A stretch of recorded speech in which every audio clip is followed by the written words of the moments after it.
Welcome to the Women in Wealth podcast, brought to you by Regina McCann Hess, a certified financial planner with over 2 decades of experience. This show is for professional women who want guidance in working towards their retirement vision in learning, building, planning, striving for your dreams, and putting the work in now so that you can pursue your financial independence. Hello. Do you want to learn how to be unapologetic in all that you do and in your career? Well, I have the person to talk to.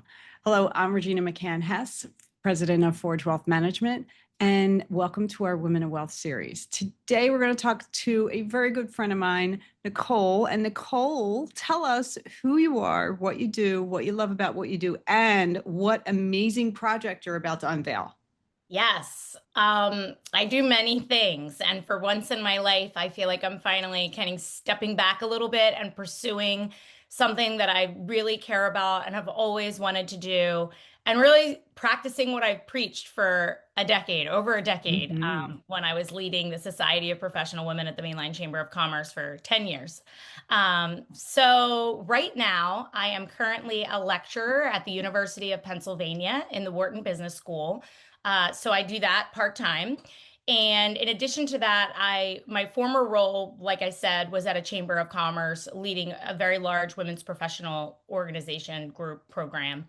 And throughout that time, I was able to learn from some of the most incredible leaders and not just local CEOs and female leaders from Philadelphia, but also men and different people. And so we've featured one of the first female astronauts, uh, CEO of the Kimmel Center, CHOP, the Girl Scouts of Pennsylvania. I mean, the founder of Nutrisystem, the founder of Annie Ann's Pretzels. I mean, when you name it, these are some really, pioneers and leaders in our region. And so for me, I was kind of like collecting all of the tips and tricks that they were sharing at these events. And what I started to realize was that people would always walk away from those events super energized and motivated and inspired.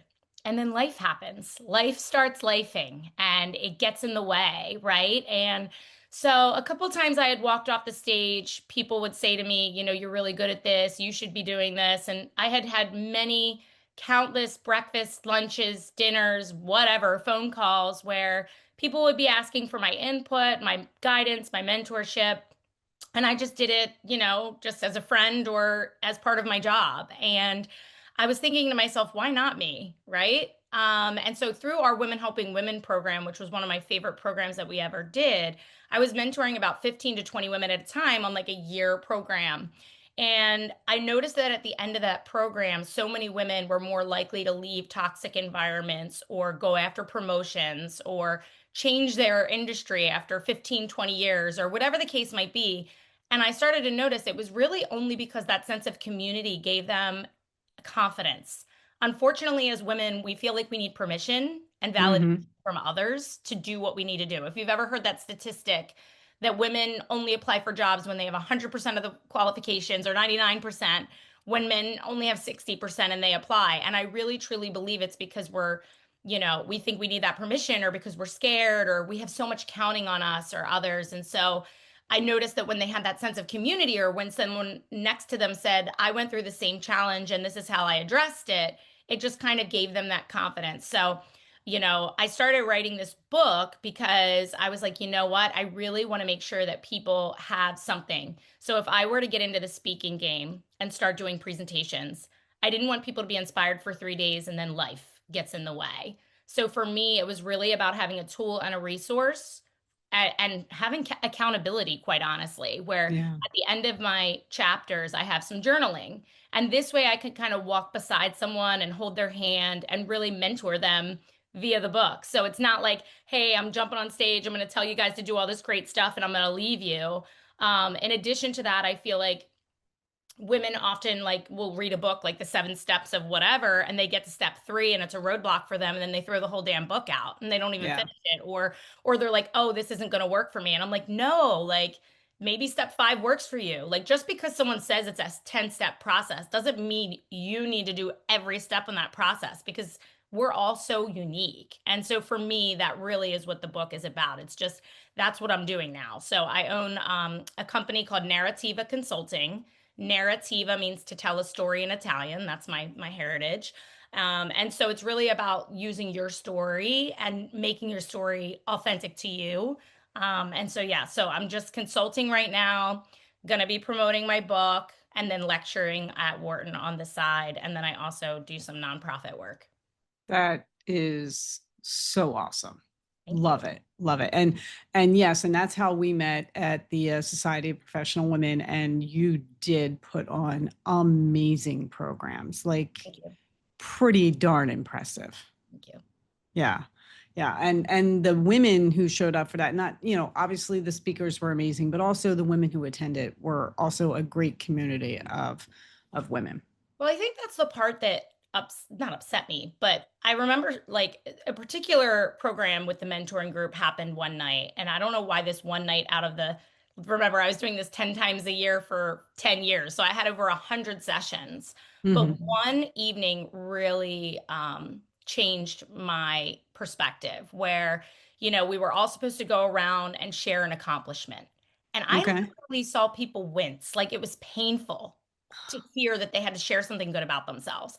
And then this is not a knock to mothers because I think it's great, but like everyone that was a mom, and I'm not exaggerating, every single one started with my son or daughter did this, or I'm a mom and my kids are great. And that's wonderful. And I'm not knocking it. Like I said, I'm a mother myself. I love my daughter. I'm so proud of her, but I'm like, you were elected by your company out of thousands or hundreds of people or whatever. Like you obviously already have something that people saw worthy and valuable to invest in. So that's an accomplishment right there, just that you're in this seat. The other part of that is like, this is a professional development program. No one is expecting you or needing you to mention that you're a mom. Like, we already knew that from like our first 3 sessions that you talked about your kids. Like, when we say an accomplishment, although having children and raising wonderful children is an accomplishment, like I said, I'm not trying to diminish Yeah. people's No, no, absolutely. care. But the reason why I said it was disheartening wasn't that part.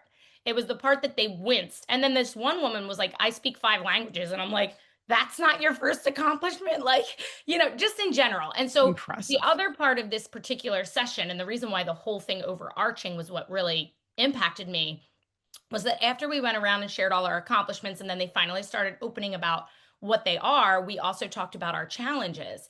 And these women were so self deprecating. I mean, just terribly tearing themselves down. And I came home to my husband and I'm like, do men ever do that? Like, do you Nope. sit around a table and like talk about how horrible you are? No, they're probably in there like, I'm the best. I just completed this project. Yeah. Like they're looking for that, like camaraderie of like, yeah, we're the best, we're awesome. And I'm just like, wow, like this is really scary that 20 women are in this room crying. Some people cry, get emotional. Like they are so emotionally invested in their success, which is wonderful, but so incredibly hard on themselves. Yeah. And I'm like I said, the beauty of this program was by the end of the year, people were sharing successes happily because they realized that the room was going to celebrate them versus compete with them. That's another element of this. Oh, So yeah. it was just very interesting to me because it was my favorite thing that I did in the program because there were multiple layers to the program, like you said, the events, the whatever. Like the mentoring program was the one I valued the most because I saw the most change, the most impact. Women would call me a year or two later and be like, I know it's like 2 years later and I don't even know if you care anymore, but like I just went for a promotion and my boss literally said to me, I've been waiting for you to walk in here because people don't just Mhm. give you things. You have to ask. Yeah. Yeah. So for me, I was like, how do I reach more than 20 women a year? Like I need to do this faster and I need to reach as many people as possible quicker. And I was like, the only way I think I know how to do that is to pull a room full of 150 to 200 people and speak myself and have a book and like guide people through this process so that we can create a sense of community to help this issue. Yeah. Oh my gosh. Absolutely. And we as women do have a hard time patting ourselves on the back and saying, yes, I did this, because then we have the problem of other people saying, how dare you? How dare you put yourself out there? This is one of the reasons I do this podcast. Every other week, I have a professional woman on here, and the opposite week, I do educational.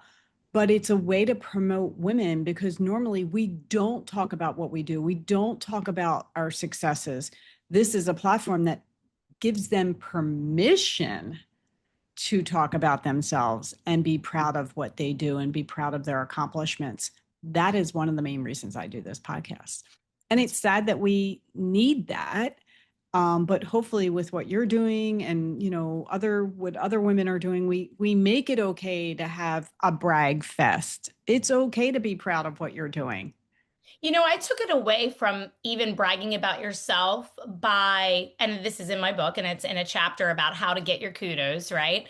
And it's about leaning on our friends and our associates and people that know us. And like, if you want something, like I said, people don't know unless you ask. And most times people are thrilled to be your cheerleader, right? And so just say to someone, hey, I heard that hiring internally for a promotion.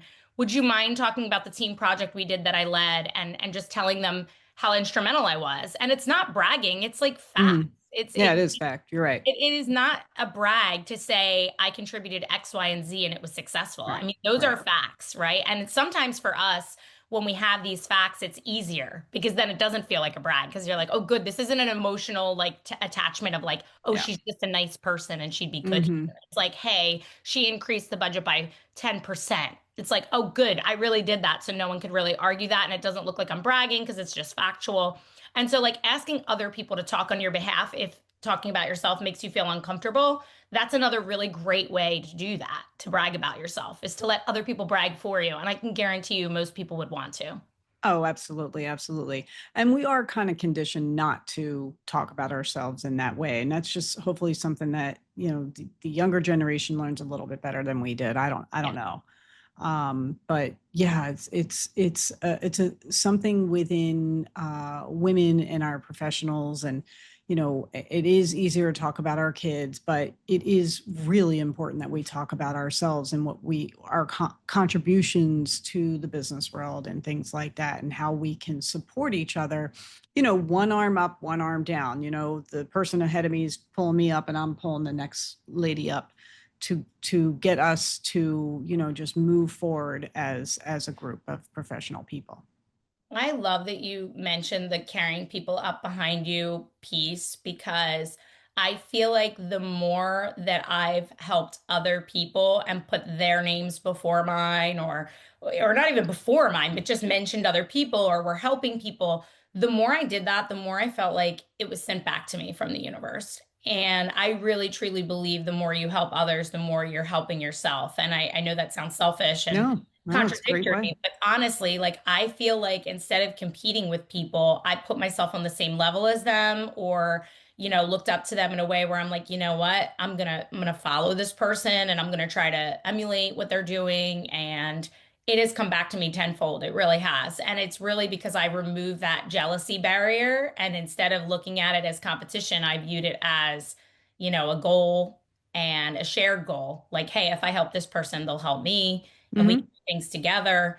And it's just been really inspiring to watch their successes and then have them, reach back out to me and say, hey, you helped me get to where I wanted to go. You made me a speaker once. Now you're speaking. I'm going to start any of the jobs I can't take for whatever reason, or even if they'll put my name first before their own if they think it's more relevant. But to have people really coming together and saying, hey, I know you're doing this now and I want to support you, just means a lot to me because I Hmm. didn't think I was really ready for it yet. Like I've been pretty silent the last 2, 3 months, which is new for me. Like I said, slowing down is very new for me.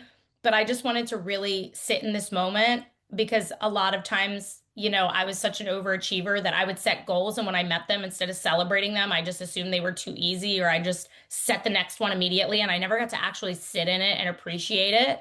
And it took me 3 years to write this book. And I'm like, you know Yeah. what?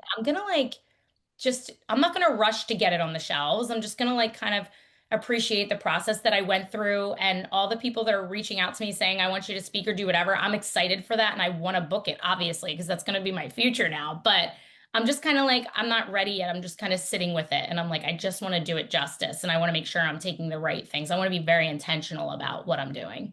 Good for you. That's awesome. I love that. Yeah. Well, we'll definitely keep that in mind as we find, as I'm looking for speaking opportunities. If I see something that would be right up your alley, I will definitely pass those Thank along you. to I you. love that. Thank you so much. Yeah, yeah. So I operate from the attitude of abundance. Yep. Plenty out there for everybody. Absolutely. Absolutely. Yeah. So tell us, if people want to learn more about you, your book, what you're doing, where do they go to find out more information?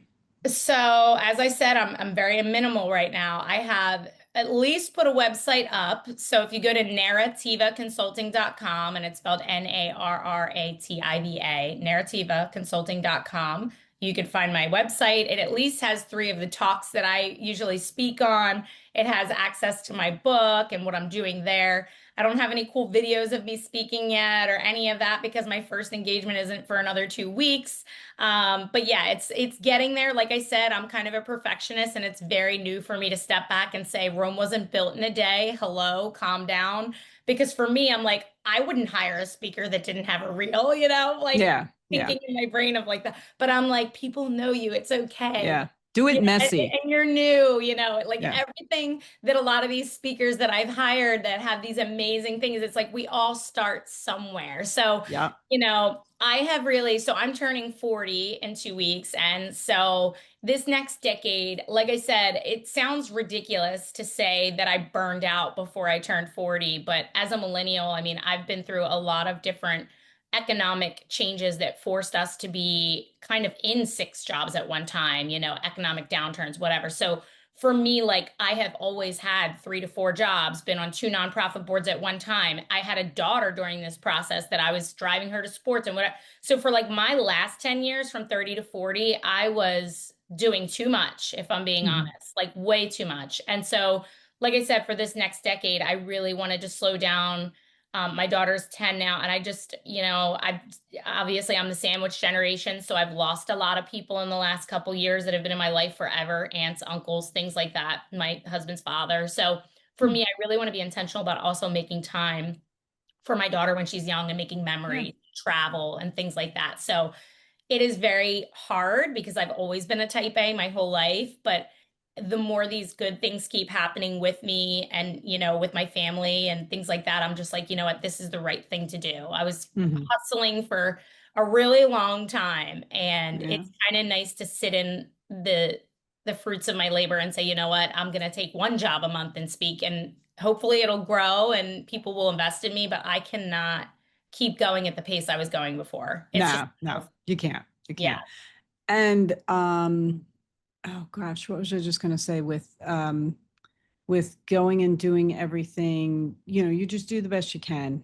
Mhm. And I love that you're saying, I'm going to take a moment, I'm going to sit back and I'm going to enjoy it Yeah. because we don't do that enough either. Yeah, exactly. And in addition to my website, they can find me on LinkedIn. I'm very active on LinkedIn. I also have a professional Instagram. Well, I will break the line a little bit and share a little bit of my personal life on occasion and things like that that are relative to business, and things like that. So it's just underscore Nicole underscore Stevenson, and it's with a PHSTEPHENS1. All right. Awesome. Awesome. Awesome. And I think you mentioned this already, but what are some of the challenges that you've faced as a professional woman? Um, I think there's a lot of people that have opinions, a lot of people. And unfortunately, like I said, there's a lot of differing opinions. And I relate this to a story in my book about like parenthood, for example, where like back in the day, our grandmoms would put whiskey on our teeth. And then, now they're like, no, no, no, don't do that. And hey, we have a teething medication. Or, first my mom was like, oh, I used to put cereal in your bottle. And now they're like, don't put cereal in the bottle. It's so horrible. Or even smoking cigarettes. I mean, people used to smoke all the time, and then they're like, oh, by the way, that can kill you. It's like, things change, times change, Yeah. opinions change. So to marry yourself to these opinions that people have you and maintain them, especially if they're negative, is very Yeah. dangerous, because you're following this piece of advice that could be advice that someone has based on their personal experience. And that's the other thing when I talk about unique attributes of individuals. It's like people were raised in different economic households, they were raised in different communities, culture, different gender experiences, and you cannot listen to someone's advice wholeheartedly without also considering where your own opinions are formed from. Yeah. And like I said, it's not dangerous to listen because I think listening to other opinions is very important. It's just about listening to those opinions and really defining whether or not those are opinions that you want to change things that you have in your life about. And so I also have a story in there comparing and talking about this in regard to the surveys I would get after events. It's like I would look at these surveys and someone would say the room was too hot and someone would say the room was too cold. So the next event, I could spend all event adjusting the temperature of the room, but the reality of the situation is that someone was going to be uncomfortable because of their own circumstance. Who knows? Maybe it's menopause. I don't know. But the point is that that wasn't going to impact my event in a way that I needed it to be. Now, if it was someone who had an opinion about the topic or the content, then yes, I would take that feedback because it's something that actually would be an implemental change that would make sense for the organization or for what I was trying to do. So it's all about taking these criticisms, opinions, and really deciding, is this something that someone out like is this an opinion that actually will hold weight in something that I want to achieve on my own personal Hmm. development? Yeah, And so absolutely. I think the noise is a challenge when you're, especially if you don't have any guidance. So I have a huge chapter on mentorship. I'm a product of like blue collar parents, first generation college student. My parents didn't know what a 401k was. I had to ask like the 65-year-old guy in the sales department in my first job. I'm like, what the hell is this? I know nothing about financial wealth. Like I'm not, set my stuff up. So like not having people close to you that can give you advice on how to navigate these environments can also be very isolating and difficult. And so I only had people that I had to forge trust with, which you don't always have people you can trust. I mean, you don't know them well enough, right? Not that I feel like anyone would steer me wrong, but it's like you have to go to these strangers and be like, can you mentor me? Right? Like, Yeah, give me advice. I've never navigated these waters before. yeah, And so for me, there's a whole chapter on mentorship because it's so important. I think the greatest challenge for me was not having people that have ever been in a corporate space that I could talk to in my family. I had to actually go to like friends that were also in college with me and also navigating these weird challenges during the stock market crash of 2008 of like, hey, what kind of job do you have? We have these degrees and now we're back at our high school jobs. Like how are we navigating this environment? So it's really important to build a community of people that you can ask for opinions on that know where you're going and where you want to go. yeah, for sure, for sure. And I think the kids coming out of college this year are going to be in that same boat, looking for Oh, yeah. jobs. They're going to wind up in high school jobs until the employment environment gets a little bit better. Mhm. But let's take a time machine and talk about many many years from now. What's your vision of retirement? Oh man, like I said, I really, really want to travel. I want to see more places. My husband and I had bought an RV 2 years ago, and so we started a little bit of that journey, but obviously can't find the time and the money and the resources to get as frequently as we'd like. But it's funny you mentioned college students because with my daughter, I told my husband, I'm like, I want her to take a gap year. Like most parents would want their kids to like go right into college, get into their profession. Some people are throwing kids in college like in high school. I mean, it's Mm, crazy.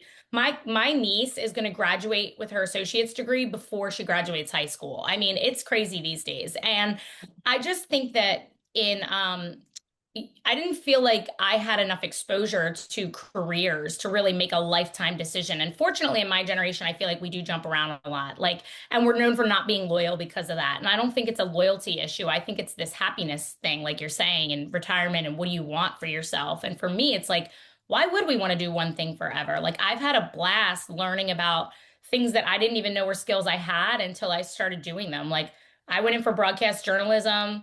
Then I went in and then I'm like at a chamber of commerce and I was leading events for so long and marketing. And then it's like now I'm teaching and lecturing and I'm loving that. And I wrote a book now. And so like I'm just like letting my path kind of navigate for me. So I imagine the same for my retirement. I'm hoping that what is meant for me will find me. I'm hoping that I will travel and I will be passionate about things that I want to do. And I just can't imagine retiring because I feel like I'm always going to want to help people and yeah. chat with people. So, yeah, I would say in retirement, I imagine I'm hopefully still going to be doing things. But I did tell my husband, I'm like, I don't care if we retire early. When our daughter graduates high school, I want to go around the world with her for a year. I want her to see other cultures. I want her to experience other things.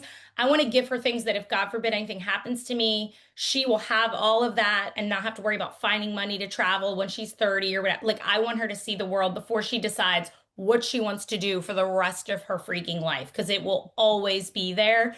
And honestly, I don't want to be trying to travel like the Egyptian steps at 65, 70, because my back is already hurting at 40. So like I was like, I'd rather retire at like 50 and then go back into the workforce at 55 or 60 if I have to. Because like ultimately people are working till 70 now anyway. And truthfully, like I said, a lot of the people I see that are like, why haven't they retired yet? I'm like, because they're having fun. They love their Yeah. jobs. That's good for them. It's like, why do we have to just like, Yeah. you know, just Ageism. give up, you know? Like, Yeah.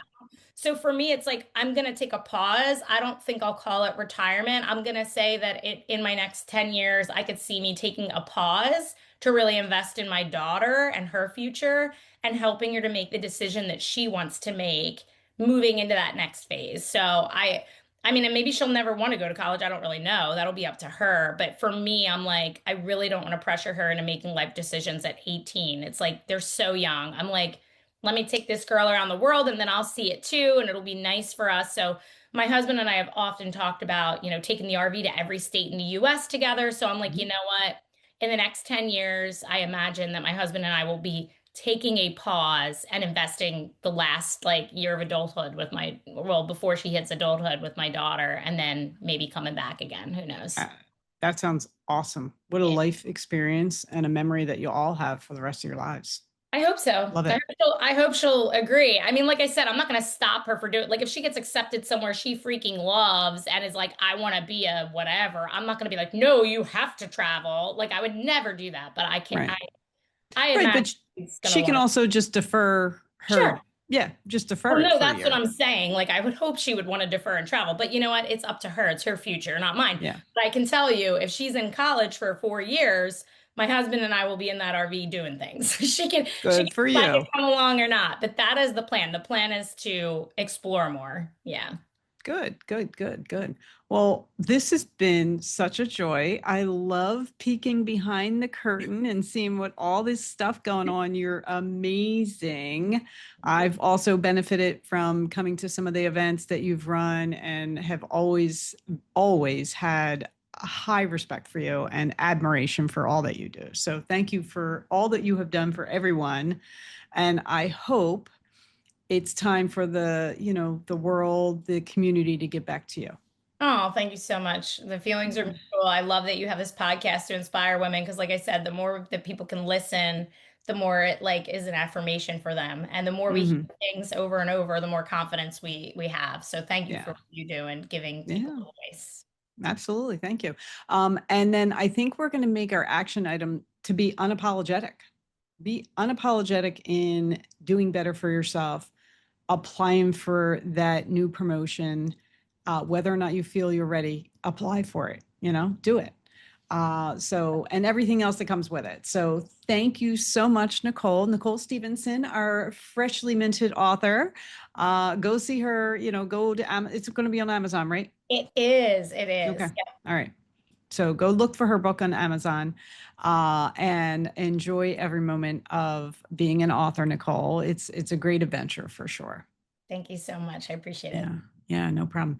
Again, thank you everyone else for listening. I'm Regina McCann Hess, president of Forge Wealth Management. My website is forgewealth.com. You can follow me on Facebook, Instagram, and YouTube at Forge Wealth. And on LinkedIn, it's Regina McCann Hess. Go make it a great day. Thank you for joining me for this episode of the Women in Wealth podcast. You can watch the founder's video I created for you to learn more about me and how I can guide you towards your financial independence at www.forgewealth.com. The information in this podcast is educational and general in nature and does not take into consideration the listener's personal circumstances. Therefore, it is not intended to be a substitute for specific, individualized financial, legal, or tax advice. To determine which strategies or investments may be suitable for you, consult the appropriate qualified professional prior to making a final decision.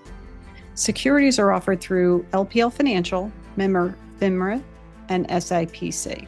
Investment advice offered through Private Advisor Group, a registered investment advisor. Private Advisor Group and Forge Wealth Management are separate entities from the LPL Financial. Our show guests and their companies are not affiliated with nor endorsed by LPL Financial, Private Advisor Group, or Forge Wealth Management.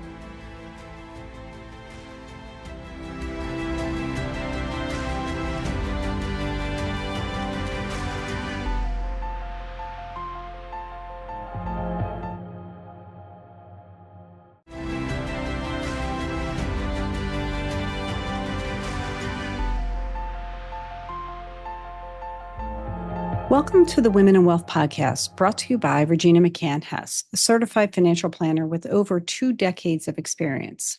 This show is for professional women who want guidance in working towards their retirement vision in learning, building, planning, striving for your dreams, and putting the work in now so that you can pursue your financial independence. So you can actually have a divorce and do it more amicably than going to the court and having some stranger making your decisions? What the heck?